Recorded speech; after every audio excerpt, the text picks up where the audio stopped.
Même si son investissement direct à l'étranger est en panne depuis 2 ans, la France reste et demeure une puissance multinationale. Quelques données pour en prendre la mesure.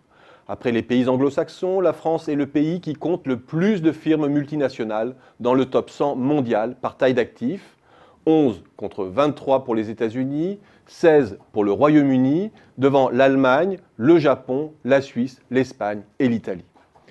Autre indicateur pour prendre la mesure de notre internationalisation productive, le stock d'investissement que détient la France sur l'étranger. 1 637 milliards de dollars en 2013, juste derrière l'Allemagne, le Royaume-Uni et les États-Unis.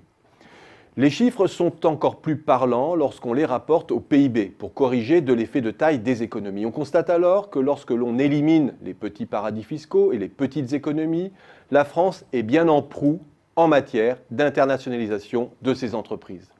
Il faut la comparer alors à des économies de taille équivalente. Elle se place ainsi derrière le Royaume-Uni, mais devant l'Allemagne.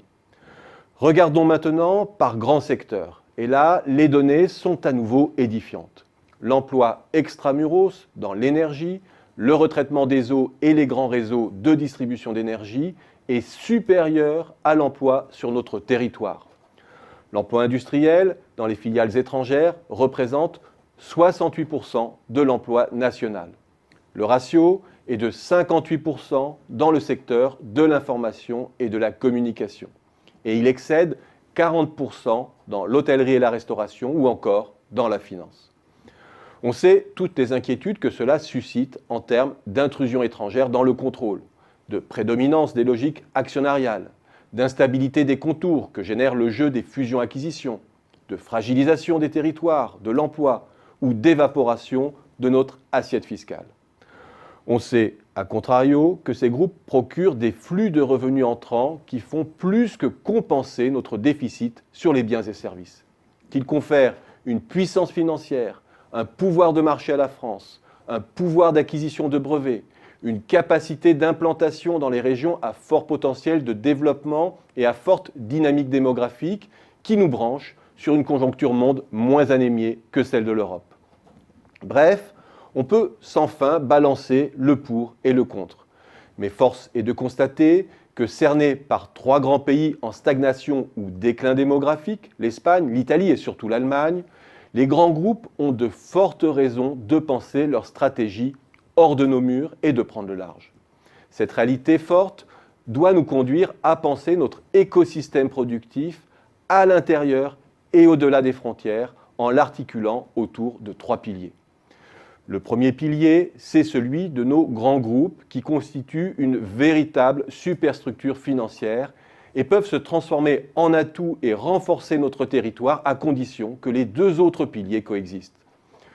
Celui de l'entrepreneuriat, autrement dit, un gisement de start-up à haut potentiel dont beaucoup se développeront ultérieurement dans le giron des groupes, car ces derniers se régénèrent par ce type d'acquisition. Troisième pilier enfin, celui des pôles de compétences enracinés sur le territoire, qui incitent les grands groupes à maintenir leur ancrage national en y développant leurs fonctions stratégiques. C'est à partir de ce triptyque qu'il faut penser notre écosystème productif en renforçant les complémentarités entre les 3 dimensions clés qui le composent. Avec pour les groupes, une fiscalité à repenser. Pour les startups, un système de cofinancement public-privé indispensable. Et pour nos pôles, une mise en réseau des acteurs de l'innovation. Et si l'on y regarde de près, c'est bien ce qui s'esquisse au fil des années et qui donne corps en France à ce qui ressemble de plus en plus à une politique industrielle.